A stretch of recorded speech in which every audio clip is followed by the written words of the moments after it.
Breaking news most wanted Maoist top commander Hidma దళం కర్రెగుట్టల్లో ఉన్నట్లు పక్కా సమాచారంతో ఆ ప్రాంతంలో ఉద్రిక్తత పెరిగింది. దీంతో భారీగా కేంద్ర సాయుధ బలగాల్ని మోహరించారు. దాదాపు 200 మంది PLGA బెటాలియన్ సంరక్షణలో హిడ్మా ఉన్నట్లు నిఘా వర్గాలు గుర్తించాయి.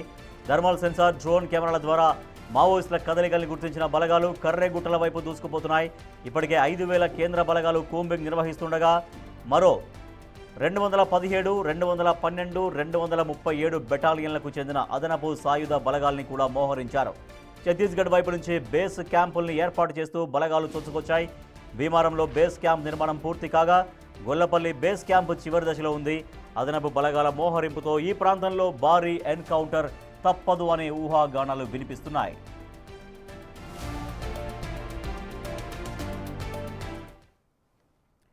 ములుగు జిల్లా కర్రెగుట్టలో భద్రతా బలగాలు మరోసారి కూంబింగ్ చేపట్టాయి. డ్రోన్ కెమెరాలతో మావోయిస్టుల కదలికల్ని గుర్తించారు. దాదాపుగా 200 మంది PLGA బెటాలియన్ సంరక్షణలో most wanted Maoist top commander Hidma, అతని దళం ఉన్నట్లు నిఘా వర్గాలు గుర్తించాయి. దీంతో భారీగా భద్రతా బలగాలు మోహరించాయి. బేస్ క్యాంపులను ఏర్పాటు చేస్తూ కర్రెగుట్టల వైపు చొచ్చుకెళ్తున్నారు. ఇప్పటికే 5,000 కేంద్ర బలగాలు కూంబింగ్ నిర్వహిస్తుండగా మరో 3 బెటాలియన్లకు చెందిన అదనపు సాయుధ బలగాల్ని కూడా మోహరించారు. మరింత సమాచారాన్ని మా ప్రతినిధి వేణు అందిస్తారు.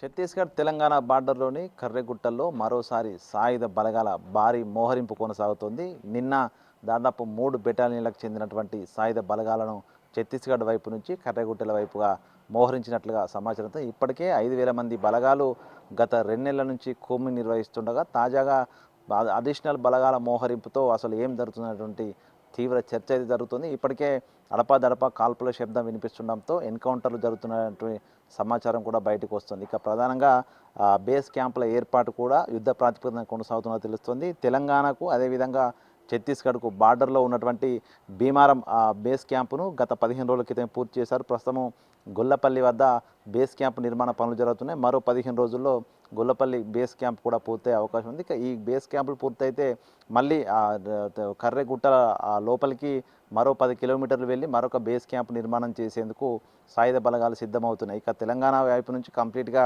బేస్ క్యాంప్ నిర్మాణం పూర్తయింది. అక్కడ బలగాల పహారా కొనసాగుతుండగా ఛత్తీస్గఢ్ వైపు నుంచి కంప్లీట్గా బలగాలను కర్రెగుట్టల లోపలికి మోహరిస్తూ థర్మల్ స్కానింగ్ సెన్సిటివ్ ఉన్నటువంటి డ్రోన్ల సాయంతో రాత్రిపూట కూడా కదలికలు గమనిస్తున్నట్టుగా సమాచారం. ఇక ప్రధానంగా గత 15 రోజుల నుంచి ఈ థర్మల్ సెన్సార్ డ్రోన్ల సహాయంతో కర్రెగుట్టల మధ్య ప్రాంతం లోపల కొంత కదలికలు గుర్తించినట్లుగా ఇంటెలిజెన్స్ వర్గాలు సమాచారం అయితే అందుతుంది. దీంతో భారీగా కర్రెగుట్టల లోపల మడావి హిడ్మాకు చెందిన దళం ఉండొచ్చినటువంటి అనుమానాలు బలపడుతున్నాయి. దీంతోనే భారీగా సాయుధ బలగాలన్నింటినీ కూడా కర్రెగుట్టలో మరోసారి మోహరిస్తున్నారు. ఇక గత ఏప్రిల్ మే నెలలో చేసినటువంటి కర్రెగుట్ట ఆపరేషన్లో తెలంగాణ వైపు నుంచి ఉన్నటువంటి ఆ కర్రెగుట్టల మొదటి శిఖరం ప్రాంతం అంతా కూడా దాదాపు 2 నెలల పాటు భారీ బాంబులు హెలికాప్టర్ సాయంతో కంప్లీట్ బ్లాస్టింగ్ చేసి అక్కడ బేస్ క్యాంప్ ఏర్పాటు చేశారు. అయితే దాదాపు కర్రెగుట్టలకు సంబంధించి 5 నుంచి 6% ప్రాంతం మాత్రమే పూర్తిగా డ్యామేజ్ చేశామంటూ కూడా అధికారులు చెప్తున్న సిచ్యువేషన్. దీన్ని బట్టి చూస్తే ఇంకా కర్రెగుట్టల ప్రాంతంలో 1000కి పైగా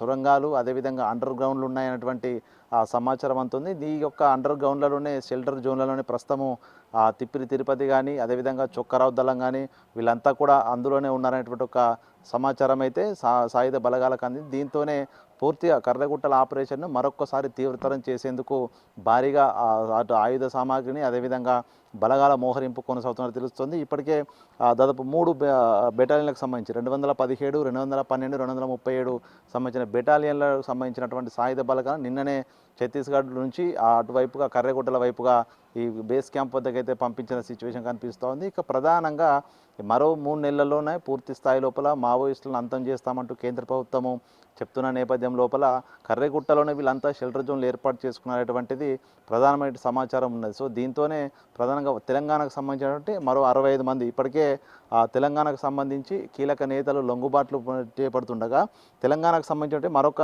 65 మంది ప్రస్తుతం CCM ర్యాంకులో ఉన్నటువంటి 6, SCM ర్యాంకులో ఉన్నటువంటి 10 మంది, డివిజనల్ కమిటీ సెక్రటరీలు మెంబర్గా ఉన్న వ్యక్తులు 20 మంది, ఏరియా కమిటీ సెక్రటరీలు మెంబర్గా ఉన్న 19 మంది, అదేవిధంగా పార్టీ మెంబర్లు అదేవిధంగా దళ మెంబర్స్ 10 మంది, మొత్తంగా 65 మంది ఇంకా కర్రెగుట్టల్లోనే షెల్టర్ చేసుకుని అక్కడే డెన్ల లోపలనే దాచుకున్నటువంటి సమాచారం. సో దీంతో పూర్తిగా వీళ్ళ ఏరివైతే లక్ష్యంగా అయితే ప్రస్తుతము బలగాలు అయితే ముందుకు కదులుతున్న సిచ్యువేషన్. సో మొత్తానికి ఈ యొక్క భారీగా బలగాల మోహరింపు జరుగుతుంది. తిరిగి మళ్ళీ ఆర్మీ హెలికాప్టర్లు కూడా రంగప్రవేశం చేశాయంటే పూర్తిగా భారీ స్థాయి ఎన్కౌంటర్ జరగబోతున్న ఒక చర్చలు అయితే జరుగుతున్నాయి. పూర్తిగా ఇప్పటికే కాల్పుల మూతతో కర్రెగుట్టల ప్రాంతం అంతా కూడా దద్దరిల్లుతున్న సిచ్యువేషన్. దీంతో ఏ క్షణంలో ఏం జరగబోతుందంటే ఒక చర్చ అయితే మొదలైంది. మొత్తానికి కర్రెగుట్ల ప్రాంతం అంతా మరొక్కసారి ఆపరేషన్ హిడ్మా పేరుతోనూ, అదేవిధంగా తెలంగాణకు చెందినటువంటి కీలక నేతలు లొంగిపోయే లేదంటూ కూడా ప్రకటన చేయడంతో సో వీళ్ళే ఇద్దరు టార్గెట్గా కూడా ప్రస్తుతము బలగాలు అయితే కదులుతున్నాయి. సో మొత్తానికి మరికొద్ది రోజుల్లోనే